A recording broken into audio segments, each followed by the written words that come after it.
do Salmo, antes de entrarmos no tema. O Salmo 7 é um cântico de Davi, que ele elabora, que ele executa, que ele coloca diante de Deus num momento de perseguição.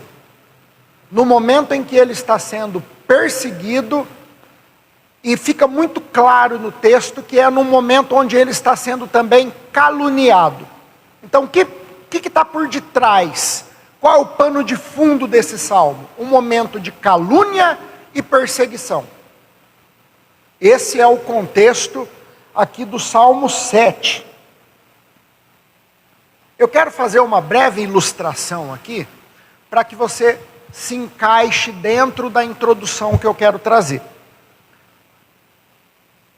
Eu ia usar uma analogia, mas eu prefiro usar algo que aconteceu comigo ali no meu trabalho, na prática. Vai ser algo bem real. Esses dias, chegou até mim um problema entre dois colaboradores. Ali no dia a dia de trabalho, teve uma discussão entre dois funcionários, e o problema chegou para mim. Então o problema foi que uma pessoa entrou ali num determinado ambiente da produção e cobrou de maneira um pouco mais áspera, falou de maneira um pouco mais grosseira do que deveria, com um outro funcionário para que ele apertasse o passo, produzisse mais rápido, porque o serviço estava atrasado. Um outro funcionário que estava ali fazendo o serviço dele, presenciou a cena, ele está há mais tempo na empresa e comprou a briga. Entrou na conversa, perguntando para a moça que questionou o outro, que estava fazendo o serviço demorado. Mas quem que é você para falar assim com o rapaz, para poder pressionar e tal? Gerou uma discussão. Chegou em mim. Então, a minha postura diante daquela situação foi que eu perguntei para aquele que comprou a briga ali, né? Que criou uma discussão. Eu perguntei para ele e também depois perguntei para ela. Analisa o contexto da discussão. Por que vocês discutiram? Por que gerou esse problema? Vocês estavam defendendo algo que está relacionado ao desenvolvimento da empresa? Vocês discutiram porque alguém estava gastando mais do que devia um produto de limpeza? Vocês discutiram porque alguma coisa estava desarrumada e isso prejudica o nosso desenvolvimento? Eu quis mostrar para eles que a discussão ali, aquele problema, não teve nada a ver com o processo. Não teve nada a ver comigo. Não teve nada a ver com o negócio. Só chegou em mim porque eu teria que me posicionar. Mas não era nem para ter chego, porque eu não tenho nada com aquilo. Aquilo é ego, é vaidade. Ninguém ali discutiu por conta de algo que estava relacionado com a minha gestão. Ninguém ali discutiu por conta de algo que está relacionado a um processo que foi mal feito. Ninguém ali comprou a briga de um processo mal resolvido. A discussão ali foi por ego, vaidade. Carnal, humana, não tinha nada a ver com a empresa. Só fez eu perder meu tempo. Só fez eu ter que gastar minha energia desnecessária com coisa que marmanjo, por conta de meninice, marmanjo entra em briga que não é para entrar. Então aquilo foi um desgaste para mim e para eles extremamente desnecessário, porque para a empresa não aumentou a venda, não diminuiu o custo, não melhorou a produtividade, era só ego, vaidade. A analogia que eu queria contar vai muito de encontro com essa história, porque é como um funcionário que entra ali na sala do dono, da empresa, do gestor, do encarregado, do diretor, reclamando que tem um grupo de funcionários ali que está perseguindo, que está prejudicando, que está tirando sarro nele. Aí imagine que esse diretor, ele diga assim para esse funcionário: mas olha só, você está trabalhando para mim ou está no mesmo ambiente que eu? O que essa pergunta quer mostrar? Que ele está dizendo assim, ó, a perseguição que você está sofrendo é por conta da sua maestria, é por conta da sua excelência, é por conta do seu caráter. A perseguição que você está sofrendo é porque você está indo na contramão de um grupo que está se comportando de maneira sem compromisso, ou a perseguição que você está dizendo que está sofrendo é por conta de atritos humanos e emocionais. Vocês percebem a diferença? Aonde que eu estou querendo chegar? Eu estou querendo chegar na questão de que nem toda perseguição, nem toda tempestade, nem todo problema que nós enfrentamos, ele está nesse ambiente onde Deus vai tomar partido. Porque tem situações que nós enfrentamos, tem perseguições, tem supostas calúnias, supostas perseguições que enfrentamos na vida, que é simplesmente resultado da nossa língua grande, do nosso ego, da nossa vaidade, da nossa carne, da nossa natureza caída. É nós que causamos. E eu tenho uma cautela enorme, um pé atrás enorme com essas mensagens vitimistas, sabe? Que você vai dar a volta por cima, você vai conseguir, Deus vai se vingar no teu lugar. Isso tudo para mim é uma balela enorme. Porque da mesma maneira que alguém me fez chorar, eu já repito isso aqui, vou repetir quantas vezes for preciso. Eu também já fiz muita gente chorar. Tem gente me perseguindo hoje, eu já persegui gente ontem. E a vida é assim. A gente vai se degladiando aí com a nossa carne, e a gente acha que toda perseguição que a gente sofre é algo que Deus tem que tomar partido. E não é assim. Porque tem situações que a gente vive que é consequência da nossa carne, do nosso ego, da nossa vaidade, da nossa natureza corrompida e caída. Então eu quero começar trabalhando aqui uma ideia com relação a isso. Ouve só, Deus não se compromete com conflitos que nascem do nosso ego. É aqui que eu quero que você entenda. Essa introdução, se eu conseguir compartilhar essa introdução de maneira que nós todos saiamos daqui bem resolvidos com relação a isso, eu ganhei minha noite. Deus não se compromete com conflitos que nascem do nosso ego. Guarda isso no coração. Ele se levanta em favor de propósitos que nascem na aliança. É aqui que está. É aqui que está. Toda mensagem que tem esse viés muito forte de querer fazer a igreja se fazer de vítima diante das coisas do mundo, é uma mensagem humanista que quer trabalhar o ego do ser humano para poder manipular depois. Um pregador com compromisso bíblico, que prega o evangelho de maneira genuína, ele expõe a realidade que a Bíblia trata sobre a questão da perseguição. E o que é que a Bíblia fala sobre perseguição? E aqui muita gente se confunde. Nem toda oposição é perseguição. Nem toda dor que a gente sofre é uma guerra que Deus vai decidir lutar por mim e por você. Mas pode ter certeza disso. Vai ter coisa que nós vamos passar sozinho, Deus vai olhar, Ele sabe o que está acontecendo, mas não vai mexer uma agulha. Não vai. E tem um monte de texto bíblico que eu poderia citar aqui, para poder dizer que tudo coopera para o bem daqueles que amam a Deus, que você vai dar a volta por cima, que aquele que começou a boa obra vai terminar, que essa perseguição vai acabar, que quem está te perseguindo vai ver você dar a volta por cima e tantas outras coisas. Mas isso é tudo balela quando nós saímos do contexto do versículo. Você pode todas as coisas naquele que te fortalece. Eu estou vendo uma chave, hein? Eu estou vendo uma chave. Se tiver fora do contexto, isso tudo é versículo isolado para trabalhar a emoção e inflar o ego do ser humano. Então o que é na Bíblia perseguição de fato? Aqui nós contemplamos no Salmo 7 perseguição real, acusação real, pressão intensa. Até porque o título do Salmo é direcionado a Cuxi de Benjamim. Benjamim é a tribo de Saul.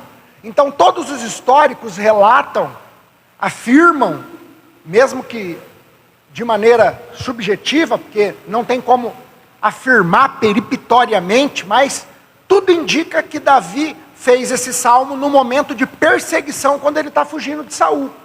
Porque Cuxi é da tribo de Benjamim.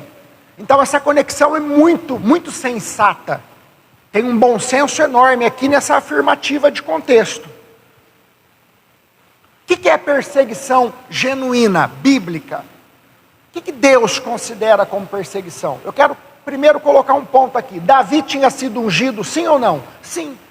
Ele estava em uma aliança, sim ou não? Sim. Estava debaixo de palavra e de obediência? Sim. Então por que aquilo era uma perseguição de fato? Porque ali existia um mundo espiritual conspirando para bloquear um projeto de Deus na vida de quem tem aliança. E todo projeto de Deus não passa pela minha vida para poder me exaltar.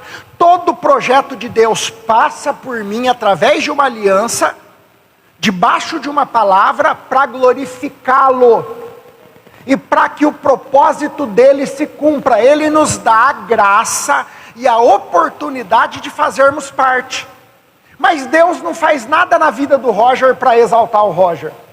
Deus usa o Roger para glorificar a Cristo. Isso é uma glória para nós. Isso nos alegra. Isso nos dá uma satisfação enorme. É uma oportunidade imensa. Os anjos queriam fazer o que nós fazemos aqui na terra e não puderam. Foi algo dado à igreja. Então é uma oportunidade imensa quando nós temos a glória, a alegria de sermos instrumentos na mão do Espírito Santo. Por que que os apóstolos não paravam de pregar mesmo diante da perseguição? Porque a Bíblia diz que eles se alegravam de sofrerem em nome de Cristo. Era prazeroso, era satisfatório sofrer por amor a Cristo. Eles se sentiam extremamente honrados por aquele sofrimento, pelos açoites, pela perseguição. Então a Bíblia trata como perseguição as batalhas que se levantam na minha vida, até por meio de pessoas, porque o diabo usa pessoas, da mesma maneira que Deus usa pessoas, o diabo usa pessoas, é natural. Uma pessoa que não tem aliança e o selo do Espírito Santo está sujeita a ser um instrumento na mão do diabo. Então o diabo usa circunstâncias naturais e pessoas para poder tentar bloquear projetos de Deus na minha vida e na sua vida. Mas não confunda em nome de Jesus a discussão besta que você tem com a tua sogra com perseguição. O probleminha que você tem no teu trabalho com perseguição. Não caia na besteira e na meninice de achar que aquela discussão com o vizinho, porque o vizinho joga a folha na tua calçada, que aquilo é perseguição. Vamos amadurecer como cristão e entender que perseguição é quando uma batalha, uma calúnia, uma força maior se levanta contra a minha vida para poder parar e atrapalhar um projeto que glorifica Cristo. E isso é perseguição. Então vamos para o texto, olha o que diz João 15:20. Se perseguiram a mim, também perseguirão a vocês. Perseguição bíblica é algo que nasce da relação com Cristo, não é de qualquer conflito humano. Nós temos que separar conflito humano, perseguição espiritual. Conflito humano tem a ver com o meu ego, com as minhas vontades, com as minhas colheitas, com as sementes que eu planto, com o meu temperamento. Conflito humano. Todos nós temos e vamos continuar tendo. Tem gente que é tão infantil que até os conflitos dentro da igreja, porque tem, e tem de balde, porque cada um tem uma cultura, um pensamento, uma educação, um estilo de vida, uma formação. Então tem conflito aqui. Tem gente que é tão infantil que até os conflitos aqui ele leva para um ambiente de espiritualidade onde ele acha que aqui ele está sendo vítima de alguém que está o perseguindo. No meio de irmãos. Então existem perseguições e existem conflitos. Nós temos que separar isso. Jesus está se referindo a uma perseguição de nível espiritual. Diferente. Olha o que diz Efésios 6:12. Nossa luta não é contra seres humanos. Existe um conflito invisível, onde pessoas podem ser instrumento, mas a batalha que está sendo travada de fato não é contra a gente. Existe uma batalha no mundo espiritual, nossa luta não é contra carne e sangue. 1 Pedro 4, 15 e 16, esse versículo é extraordinário. Se algum de vocês sofre, ouça bem, presta atenção.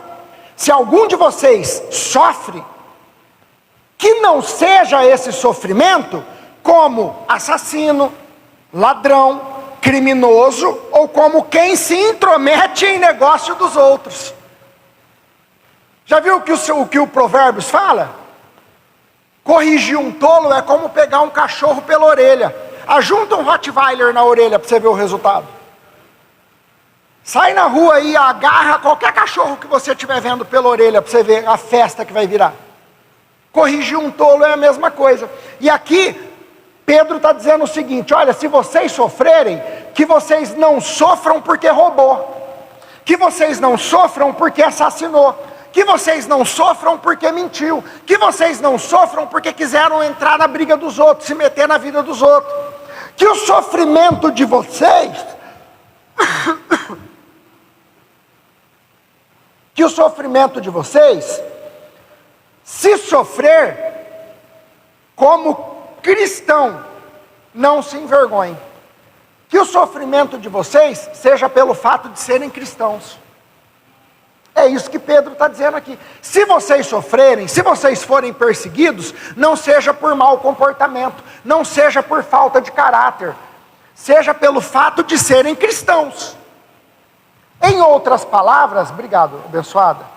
Em outras palavras, sabe o que Pedro está dizendo? Se vocês sofrerem por serem cristãos, Deus se levantará. Agora, os conflitos humanos que vocês têm na terra, não transfiram para Deus a responsabilidade de agir. Nem todo sofrimento é espiritual, nem toda dor é perseguição. Existe sofrimento que é resultado da nossa carne, da nossa natureza, da nossa teimosia, e ponto final, a gente tem que aceitar isso daqui. Agora olha só isso, é verdade que nem toda dor é perseguição, mas toda perseguição verdadeira tem origem espiritual e propósito em Deus.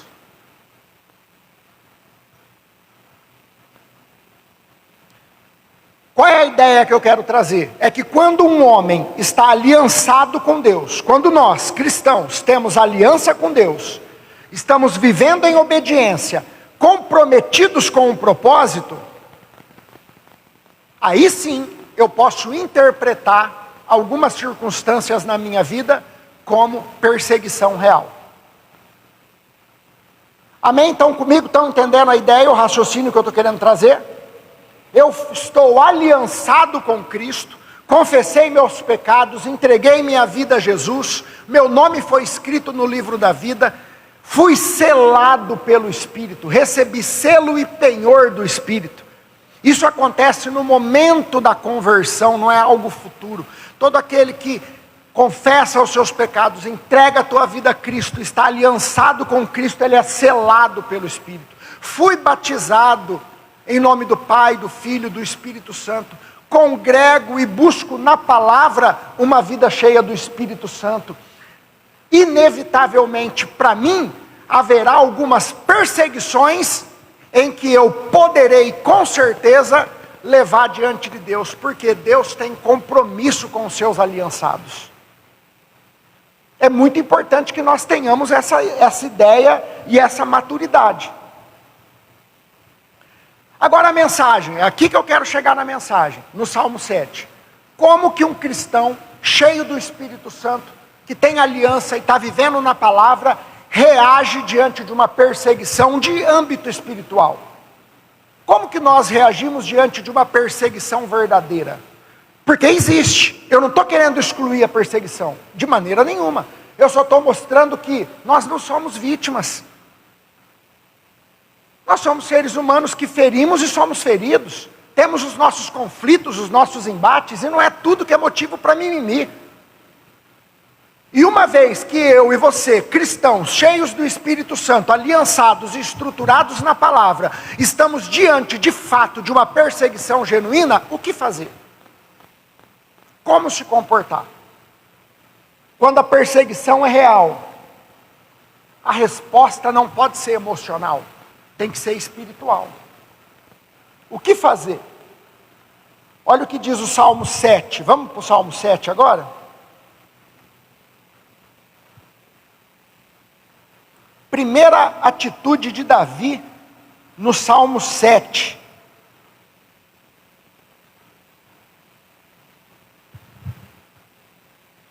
Em ti me refugio, Senhor meu Deus. Salva-me dos que me perseguem e livra-me. Primeiro ponto que eu aprendo aqui. E como Deus tem falado comigo nesses últimos tempos a respeito disso. Clame a Deus com sinceridade. Clame a Deus, aprenda a clamar em nome de Jesus. Irmãos, diante de qualquer circunstância na nossa vida, nós teremos sempre duas opções: clamar ou murmurar. Eu já trouxe esses dias aqui essa comparação e eu quero fazê-la de novo, porque como que isso tem sido forte na minha vida. Olha só o povo de Israel no deserto. Foi arrancado do Egito com braço forte, o mar se abriu, fechou matando os egípcios, roupa crescendo com o corpo, não fica velha, calçado crescendo com o pé, coluna de nuvem de dia, coluna de fogo à noite. Olha que povo abençoado. Todo dia de manhã tem maná para poder colher, tem água que sai da rocha, é milagre em cima de milagre. Aí esse povo sente vontade de comer carne. A necessidade é real. Nós temos falta de carne. A necessidade é justificável. Cansaram do maná. O maná é uma bênção? É uma bênção. O maná atende a necessidade básica? Atende. Mas agora a vontade é de comer carne. Agora eu pergunto para vocês, diante de Deus, teria algum problema para Deus a necessidade desse povo de comer carne? Vocês acham que Deus se incomodou com a vontade deles de comer carne? Um Deus que joga 10 pragas no Egito, que abre mar vermelho, que faz água sair da rocha, você acha que Deus tem algum problema de dar carne para esse povo? Lembra quando Natã confrontou Davi? E Deus disse para Davi assim: se você tivesse me pedido muito mais, eu não te daria. Por que você foi mexer no que não era teu? O que Deus estava querendo dizer? Que é muito mais coerente nós entendermos o amor do nosso Pai e clamarmos com humildade do que reclamarmos ou queremos conquistar as coisas na força do braço. O povo de Israel, ao invés de clamar com humildade, imagine se aquele povo vai até Moisés, pastor, um grupo de 50 homens, e diz para Moisés: Moisés, pensa numa vontade de comer carne, a gente até sente o cheiro do churrasco, conversa com Deus aí, vamos conversar, o maná é uma delícia, glória a Deus pelo maná, mas que vontade de comer uma carne, será que tem jeito? E aí Moisés, alinhado com o povo, bota todo mundo de joelho, levanta um clamor, Deus manda a carne com bênção. Mas o que aconteceu? O povo começou a murmurar, a se rebelar, a reclamar. A gente podia voltar para o Egito. No Egito tinha pepino, no Egito tinha carne, no Egito tinha cebola, no Egito tinha fartura. Aqui a gente só come esse maná horroroso. Aqui esse Moisés não faz nada, esse cara é um lerdo, é um zelado. E murmuração, reclamação. O que aconteceu? Deus mandou a carne com maldição, morreu mais de 70 mil pessoas. Uma catástrofe. Deus irado. Carne com maldição.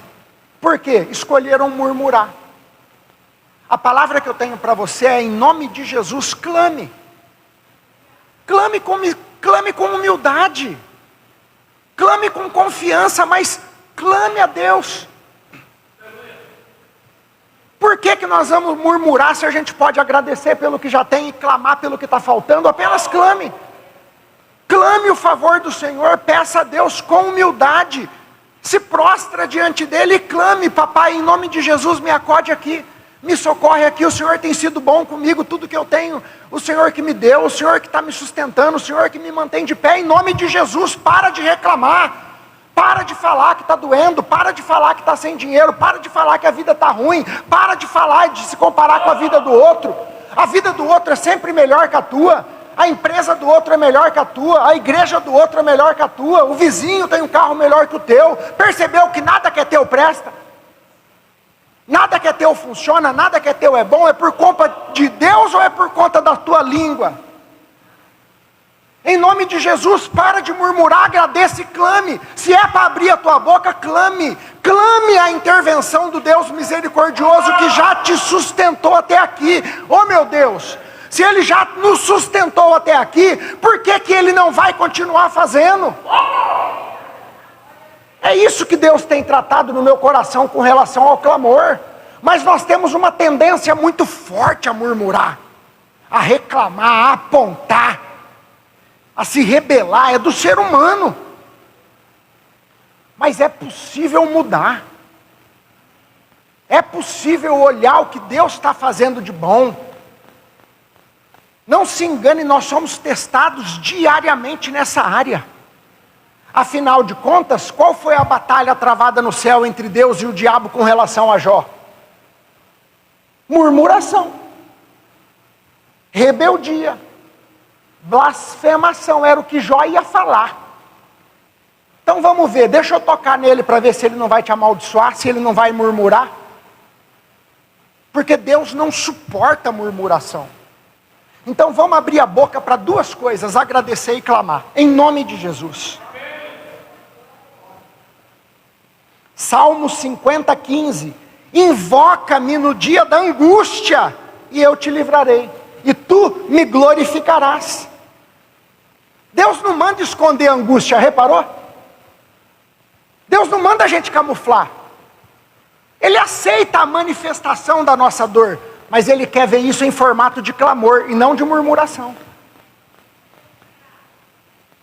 Ele está mandando, ó, transforme a tua dor, a tua angústia em clamor.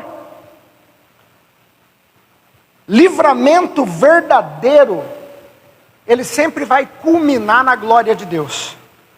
Hebreus 4:16, acheguemo-nos, portanto, confiadamente junto ao trono da graça, a fim de recebermos misericórdia e acharmos graça para socorro em ocasião oportuna.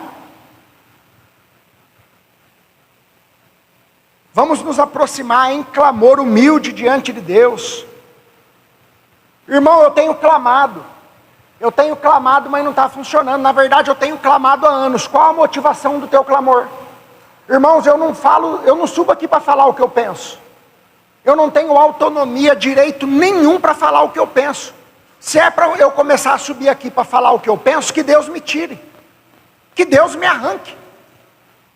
Eu tenho que falar o que a Bíblia diz. O que a Bíblia diz? Olha o que diz Tiago 4:2 e 3.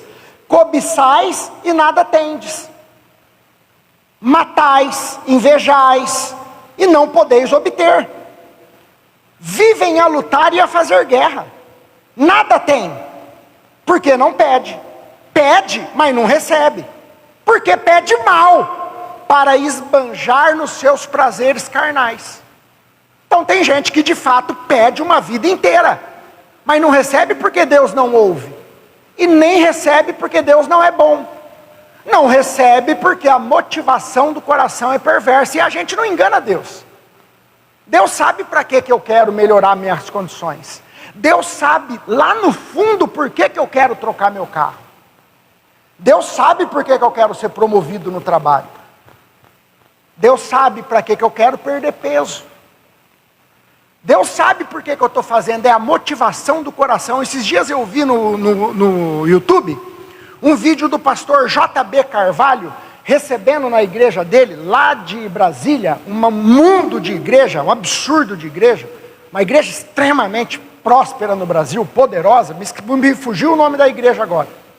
Ele recebeu na igreja, numa live, eu acredito que foi no formato de uma live, está gravado no YouTube, o pastor Tassos Licurgo, o barbudo, que está fazendo sucesso nas redes aí, com um posicionamento bíblico, forte, ele tem postura, tem raciocínio rápido, tem conhecimento, então ganhou espaço nos podcasts e agora ele está fazendo esse trabalho nas grandes igrejas. Então o pastor da igreja chama ele lá, coloca uma poltrona na frente da dele, faz perguntas e ele responde no formato de um culto. Aquilo é gravado e dá uma explosão nas redes sociais. Tem algum problema fazer isso? Nenhum. Acréscimo de conhecimento para a igreja é uma bênção. Mas eu vi no vídeo o pastor J.B. Carvalho, por vários momentos, fazendo menção aos pais da igreja, citando filósofos, citando isso, citando aquilo outro. Foi um show de conhecimento ali. Nada disso tem problema se a motivação do coração dele foi promover aquele encontro para estimular a igreja a ler, para estimular a igreja a ter mais conhecimento, para trazer conhecimento, porque o conhecimento liberta, para poder fortalecer o ministério do irmão, para poder fortalecer o avanço da igreja. Mas se em algum momento o coração daquele homem, independente do título que ele carrega, da oposição que ele ocupa, foi de discorrer daquela forma como ele discorreu, citar os nomes que ele citou, fazer tudo que ele fez para poder mostrar que sabe, ou para poder se vangloriar, ou para poder trazer peso para o seu ministério, tudo aquilo foi perdido. Tudo aquilo é lixo para Deus. Tudo aquilo não passou de perca de tempo, coisa do homem, coisa da carne, coisa do ego, coisa da vaidade, para poder se promover, para poder mostrar o livro, tantos livros que escreveu, se formou em Harvard, e fez isso, tudo aquilo é vaidade, vaidade de vaidade, vai ficar tudo aqui, nada subiu para o céu. Jorge, você está acusando? Em maneira nenhuma. Quando foi que eu acusei aqui? Eu estou sugerindo que Deus olha o coração. A gente olha a cena. Por isso que a gente não pode acusar quando a acusação não tem o objetivo de confrontar pecado. Porque se alguém aponta o dedo e diz, para que tudo isso? Só para se aparecer, e o coração está puro, Deus vai criticar, Deus vai apontar e vai julgar quem? Quem está criticando. Não é quem está fazendo, até porque eu tenho um medo danado de criticar, porque eu não tenho capacidade de fazer o que eles estão fazendo. Eu vou cair na besteira de criticar? Eu critico alguma tarefa quando eu estou fazendo mais do que a tarefa que eu estou criticando. Aí eu tenho peso para criticar. Agora eu vejo, é igual a pessoa que critica o dízimo, nem dizimista é. É um miserável. Não enfia a mão no bolso para nada. Quem critica dízimo é quem não dá. Quem não gosta de ouvir falar sobre dinheiro na igreja é quem ama o dinheiro. Uma pessoa bem resolvida com dinheiro não tem problema nenhum de ouvir falar de dízimo, de dinheiro, de oferta, de conta. Ela é bem resolvida, o dinheiro não é o Deus dela. Ninguém que é dizimista fiel vai reclamar e vai amaldiçoar o dízimo nas redes sociais, falar mal, curtir quem fala mal, ninguém. Isso é coisa para quem não dizima. A pessoa critica quem está fazendo na igreja, mas não faz nada. Não tem sentido, né? Então a ideia aqui de eu trazer à tona no comentário essa situação que eu vi, não é uma crítica, eu estou apontando o coração. Deus olha para o coração, a gente não conhece. Então qual que é a motivação? O que está por detrás? Por isso que Tiago fala que tem muita gente que pede e não recebe. Pedido sem rendição a Deus, vira cobiça religiosa, isso é muito sério. Olha o que diz Filipenses 4, 6 e 7. Não andem ansiosos de coisa alguma. Em tudo, porém, sejam conhecidas diante de Deus as vossas petições, pela oração e pela súplica, com ações de graça. Olha que texto incrível. Clame agradecendo. É isso que ele está dizendo. Clame, suplique agradecendo. E a paz de Deus, que excede todo entendimento, guardará o vosso coração e a vossa mente em Cristo Jesus. A oração e o clamor não é fugir da realidade. A oração e o clamor é levar a realidade ao trono de Deus. Mesmo quando ela te confronta. O clamor entrega a necessidade a Deus. A murmuração transforma a necessidade em rebelião. Olha que diferença absurda.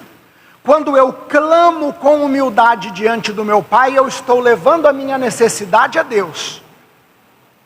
Agora, quando eu murmuro por conta da minha realidade, eu estou transformando isso em rebelião.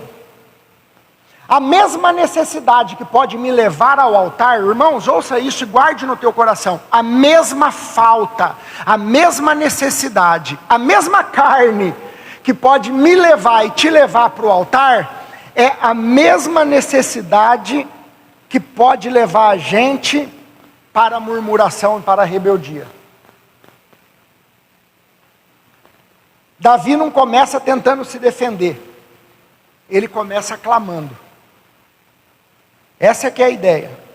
Versículo 2 do Salmo 7. Do contrário, olha o que diz o Salmo. Do contrário, vou ler o versículo 1 para poder emendar de novo. Em ti me refugio, Senhor meu Deus. Salva-me dos que me perseguem e livra-me. Davi está clamando, amém? Clamor. Clame a Deus. Versículo 2. Do contrário, eles me atacarão como leões e me despedaçarão, sem que ninguém me resgate. Primeira coisa que eu aprendo aqui no versículo 2 é que o inimigo é forte. Amém? Davi deu status de leão. Davi jogou limpo, ele disse para Deus, se o Senhor não fazer, já era, eu vou morrer.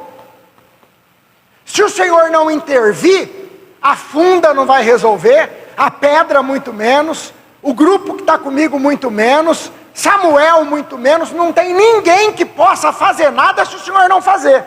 Porque Davi entendeu que aquela peleja, que aquela batalha não estava na força física, não estava sendo travada na força do braço, tinha algo mais ali, tinha algo que estava num nível que ele não podia acessar, não era algo que podia resolver com quem indica, com contato, com uma ligação, com uma mensagem. Então o que eu aprendo aqui é que na hora da perseguição, Deus na nossa vida não pode ser uma possibilidade de escape. Ele tem que ser a única fonte. Isso muda tudo. Porque quando eu abro um leque de possibilidades, eu primeiro tento no banco, tento com a agiota, tento com o patrão, tento com o pastor, tento com quem conhece alguém, tento lá no gabinete do vereador, eu vou tentando, eu vou dando meu jeito, eu vou dando meus pulos, eu vou tentando resolver com a força do meu braço. Quando Deus, para mim, é o único escape, a única verdade, a única fonte de solução e de descanso, e percebe que não é uma palavra que nos leva para a passividade, porque eu estou trazendo aqui a perseguição dentro de um ambiente espiritual. E tem coisa na nossa vida, irmão, que a gente não vai resolver mesmo, com todo o recurso que a gente tiver no mundo.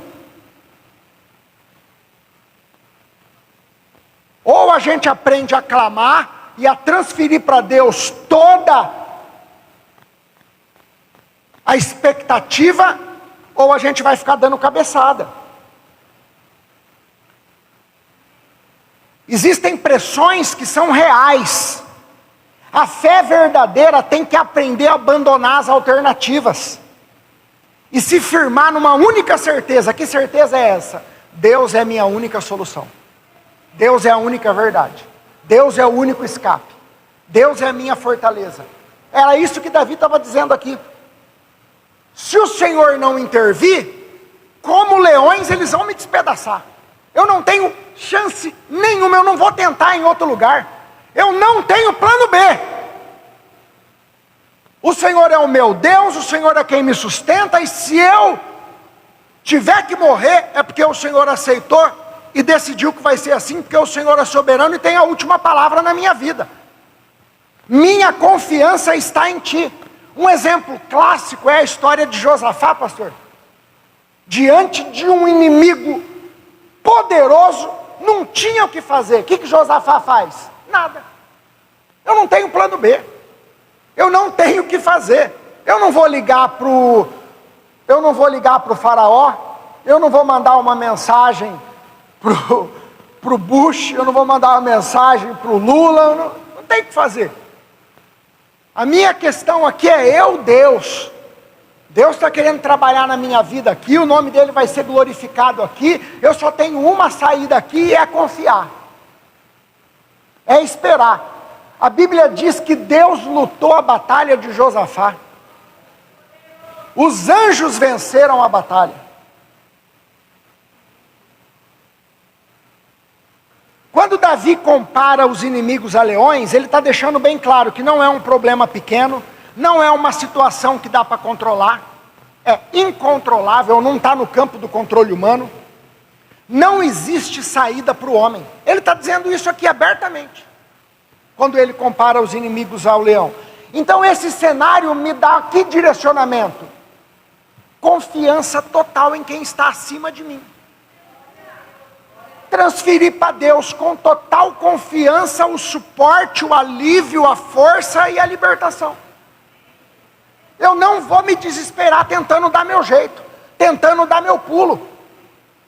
Alguém pode olhar e falar, mas rapaz, o mundo está caindo e você está aí de braço cruzado, mas é porque eu já orei. Eu já coloquei diante do meu Pai, está no controle dele, eu estou tranquilo.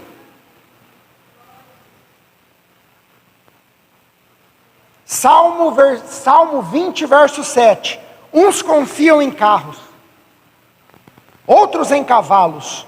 Nós, porém, nos gloriaremos no nome do Senhor, nosso Deus. Sempre haverá alguma opção de saída para o homem. Mas a fé verdadeira opta em confiar e descansar no Deus eterno. Jonas capítulo 2, verso 9. Ao Senhor pertence a salvação. Livramento genuíno não vem de homens. O homem pode até nos ajudar, mas a gente acaba gerando uma dívida com ele. Gera ou não gera?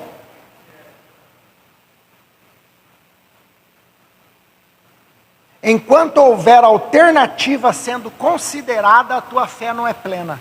O problema é esse. Enquanto a gente está considerando possibilidade com a força do braço e com a inteligência humana, a fé não é plena para confiar.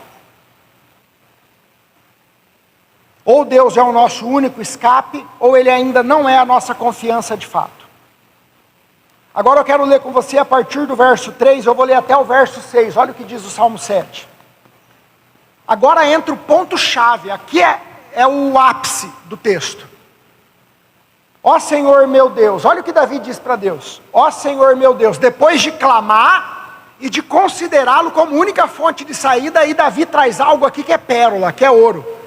Ó Senhor meu Deus, se eu fiz o mal, ou seja, se esse problema não é tão espiritual assim, igual eu estou pensando, se esse problema foi um vacilo meu, foi algo que eu peguei que não era para pegar, algo que eu falei que não era para falar, algo que eu fiz que não era para fazer, oh meu Deus, se o problema que eu estou enfrentando aqui tem a ver com a minha natureza, tem a ver com a minha teimosia, tem a ver com a minha desobediência, é isso que ele está dizendo aqui.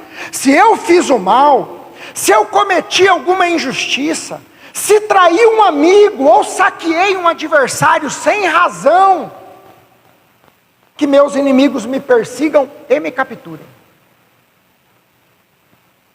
Que me pisoteiem no chão e no pó arrastem a minha honra.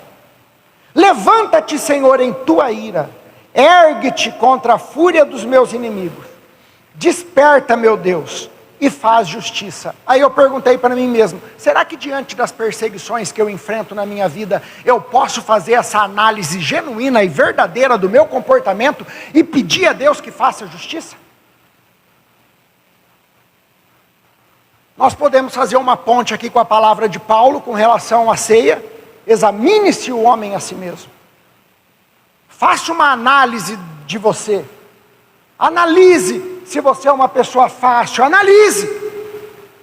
Porque não é verdade? A gente tem uma facilidade para falar que o outro é difícil. Mas fulano é muito difícil, é muito chato. Não é verdade? Fulano é muito chato. Mas será que eu sou legal, meu Deus? Quem que me acha legal? Eu? A mulher já não acha mais? A minha mãe?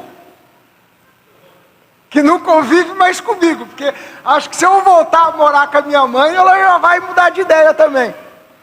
Gente, todos nós somos difíceis pra caramba. Cheio de mania, cheio de mimimi, cheio de toque, cheio de coisa. Todos nós temos os nossos BO. Vai conviver um mês junto para ver. Aqui na igreja é uma molezinha. Na igreja, no trabalho, a gente usa uma maquiagem que eu vou te falar, é coisa linda.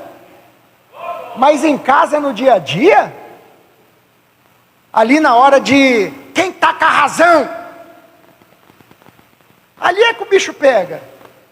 E Davi fez uma análise aqui muito fria. Senhor, se eu tenho culpa no cartório, manda a conta. É macho, hein? É homem. Não fica culpando ninguém, não. Se eu tiver que assumir, eu vou assumir. No pecado do censo, quando Deus fala para Davi assim, você vai ter que escolher qual dos 3 castigos. Ele fala, eu não vou dar desculpa. Eu errei mesmo, eu prefiro ficar na tua mão. Quero que o castigo venha da tua mão. Melhor cair na mão do Deus Todo-Poderoso do que na mão do homem. Ele escolhe o castigo, mas não se justifica. Quando Natã confronta o seu pecado com Urias e com Batseba, ele diz, pequei contra o Senhor. Nós estamos falando com um homem que olha para si mesmo e confessa o seu pecado. Não se faz de vítima, não transfere a culpa para ninguém. O problema é meu. Fui eu que fiz mesmo, eu que falei. É eu que estou gastando mais do que ganho, é eu que não tenho gestão nenhuma do meu tempo, é eu.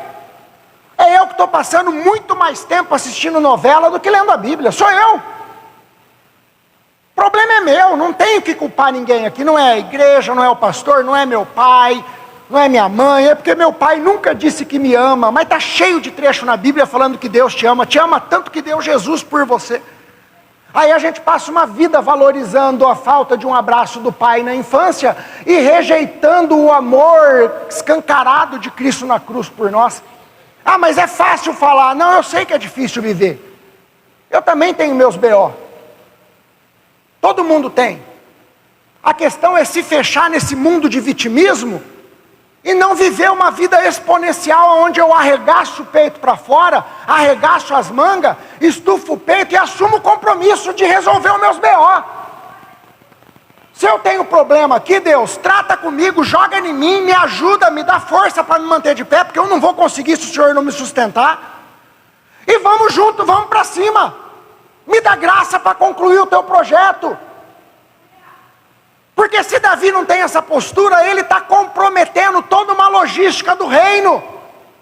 Porque Jessé teve que sair da onde estava, caminhar até a cidade de Davi, ungir Davi, voltar, olha todo o protocolo, Deus teve que mexer num monte de coisa, leva Davi lá para poder cantar para o rei Saul que está endemoniado, leva Davi para poder derrubar Golias. Se no momento lá na frente Davi esquece de tudo isso, murmura, reclama, ou se faz de vítima, de coitadinho, e decide viver como um Zé Ninguém, ele joga todo aquele processo no lixo. E ainda compromete o resultado do futuro. Porque através de Davi, qual que é o projeto maior? Jesus. Jesus vem de Judá. Jesus vem de Davi. Da descendência. Nunca teve nada a ver com Davi, sempre teve a ver com Jesus. Nunca teve nada a ver com Saul, nunca teve nada a ver com José, nunca teve nada a ver com Moisés, nunca teve nada a ver com Samuel. Sempre teve a ver com Jesus. Então antes de você parar, antes de murmurar, antes de culpar alguém, antes de se fazer de vítima, lembre-se, não tem nada a ver com você. Eu e você somos um grão de areia que hoje está aqui e amanhã não está mais. Tem a ver com um projeto eterno de Deus, do soberano, que nos deu graça e nos escolheu para fazer parte do projeto dele, é graça. Então nós vamos fazer a nossa parte, com o peito estufado, vamos para cima, vamos avançar com fé, com ousadia, com coragem, assumindo os nossos BO e clamando a misericórdia de Deus, porque a misericórdia dele se renova a cada manhã. E eu te garanto que se por um acaso você estiver vivendo um momento de perseguição, que é por conta de algo que você falou ou fez, se você clamar a Deus, Deus vai te ajudar, vai te levantar e vocês vão recomeçar junto. Independente do nível da perseguição. No caso de Davi, fica claro que ele não era ativo na perseguição. Ele era de fato uma vítima. Ele estava ali numa posição de alguém vítima de calúnia e de perseguição severa por conta da inveja de um rei. E por conta de uma retaliação de Satanás que estava usando todo aquele contexto para interferir num projeto maior de Deus que era Cristo. Entende isso? Davi também entendeu. Quando ele entendeu, o que ele fez? Eu vou clamar. Quando ele entendeu, o que ele fez? Eu não vou mais apostar em nada. Nessa batalha aqui, a pedra que serviu com Golias não serve. Nessa peleja aqui, a funda não tem valor. Nessa peleja aqui, eu não posso confiar nos meus soldados. Os 3 valentes de Davi naquela peleja não tinham utilidade. Então tenha bom senso e discernimento espiritual. Tem batalha que a nossa inteligência vai fazer toda a diferença. Tem batalha na nossa vida, perseguições de âmbito espiritual, que não vai ter nada a ver com a força do meu braço, com o meu conhecimento, com a minha fama, com o meu poder, com o meu dinheiro. Vai estar totalmente linkado à minha dependência e ao meu clamor. A fé que eu deposito em Deus. Salmos 139, 23 e 24. Sonda-me, ó Deus, e conhece o meu coração. Prova-me e conhece os meus pensamentos. Vê se há em mim algum caminho mau e guia-me pelo caminho eterno. Não foge da verdade. Gálatas 6,5. Porque cada um levará o seu próprio fardo. Gálatas 6,5, porque cada um levará o seu próprio fardo. Mas calma, essa palavra não é para fazer a gente se sentir sozinho e com a vida pesada demais. Porque em contrapartida, Jesus veio dizendo: vinde a mim, vós que estáis cansados e sobrecarregados, que eu vos aliviarei. O que Jesus disse a respeito do fardo? Meu fardo é leve, é suave. Você vive uma vida pesada se você quiser. Porque na confiança depositada em Deus, com um coração sincero e genuíno, o alívio é real. E a vida passa a ter uma leveza. Porque o nosso Deus é bom. É bom, é fiel, me ama, te ama e está junto. Quando Paulo fala de selo e penhor do Espírito, eu te desafio a estudar isso na tua casa. Pesquisa.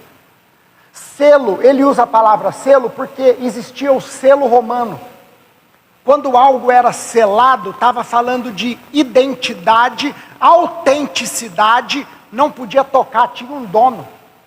Se tem um selo, ai de quem abrir. Por que que os judeus pediram para que a pedra no túmulo de Jesus tivesse o selo romano? Porque ninguém pode mexer. Se mexer, morre. A Bíblia diz que nós fomos selados pelo Espírito. Não tem como tocar, não tem como mexer. O mundo espiritual olha para mim e para você e vê um selo. Esse selo é o penhor do Espírito. Por que que Paulo usa a palavra penhor? Quando você quer levantar um dinheiro, alguma coisa, o que você usa o penhor? O que é isso? É uma garantia, não é? Existe para mim e para você uma promessa de vida eterna. Deus, o Senhor Jesus envia o Consolador, envia o Espírito Santo como penhor. Ele está dizendo assim, ó, o Espírito Santo que vai garantir, conduzir vocês para a vida eterna que eu prometi. É um penhor, é a garantia. Vocês vão chegar porque não vai depender de vocês. É o Espírito que vai conduzir. Então nós temos o selo e o penhor do Espírito. O selo indica autenticidade, tem um dono. O penhor é o Espírito Santo vivendo em mim, vivendo em você e nos dirigindo para a vida eterna. Não tem como dar errado. É impossível dar errado porque não depende de mim. Se dependesse de mim, já tinha dado errado. Depende única e exclusivamente da ação soberana de Deus. Não há nenhum homem capaz de sustentar a graça que foi nos dada através de Cristo. A graça, ela é dada por Deus e sustentada pelo Espírito. Por isso que a gente vai chegar lá. Por isso que Paulo diz, aquele que começou a boa obra é fiel para completá-la. Ele não diz, aquele que começou a boa obra espera que vocês completem. É impossível, Deus sabe que a gente não completa. É Ele que começa e é Ele que termina. Quando o coração está limpo, aí sim o clamor por justiça ganha força diante de Deus. Porque eu não estou carregando culpa. Então percebe que Davi, depois de se analisar e ver que o coração dele estava limpo, ele pode pedir justiça de Deus com força. Porque não tem nada para esconder, eu já me analisei. O que tinha de errado eu já confessei, eu estou realmente limpo, eu estou como vítima nessa situação. Aqui, Senhor, eu estou sendo caluniado. Aqui a perseguição fugiu do meu controle. Se o Senhor não fazer nada, eles vão me devorar. E eu não vou tentar me defender, eu vou confiar e descansar. O Senhor é o meu juiz. O Senhor é o meu Deus. O Senhor está no controle. Eu quero concluir essa mensagem dizendo o seguinte: Davi fez o que todo cristão deve fazer. Agora, Cristo fez o que nenhum homem poderia fazer. Porque o Senhor Jesus viveu sem culpa, assumiu a nossa conta, pagou a conta, foi condenado no nosso lugar, para que nenhuma acusação futura pudesse nos alcançar. Olha o que Paulo diz em Romanos capítulo 8, verso 33 e 34. Quem se atreve a acusar os escolhidos de Deus? Vai com esse versículo no teu coração. Olha só o que Paulo está dizendo aqui. Quem se atreve a acusar os escolhidos de Deus? Ninguém. Pois o próprio Deus nos declara justos diante dele. E se Deus, o juiz da terra, está declarando que eu e você somos justos diante dele através do sacrifício de Cristo, quem que pode nos julgar? Ninguém. Quem nos condenará então? Ninguém. Pois Cristo Jesus morreu, ressuscitou e está sentado no lugar de honra, à direita de Deus, intercedendo por nós. Se Deus é quem justifica, nenhuma acusação permanece. Nossa segurança não está na nossa inocência, porque não somos inocentes, mas na obra consumada de Cristo e na sua ressurreição. Amém? Se a perseguição levantar e não tiver no teu controle, clame a Deus. Ele é a tua única saída. Analise o teu coração, confesse a tua verdade diante de Deus, se renda à ação dele, porque com certeza nessa circunstância Cristo será glorificado, a igreja vai avançar, pessoas serão curadas, e aí sim eu posso declarar, em nome de Jesus, que você dará a volta por cima para a glória de Deus. Amém? Vamos ficar de pé para a gente orar?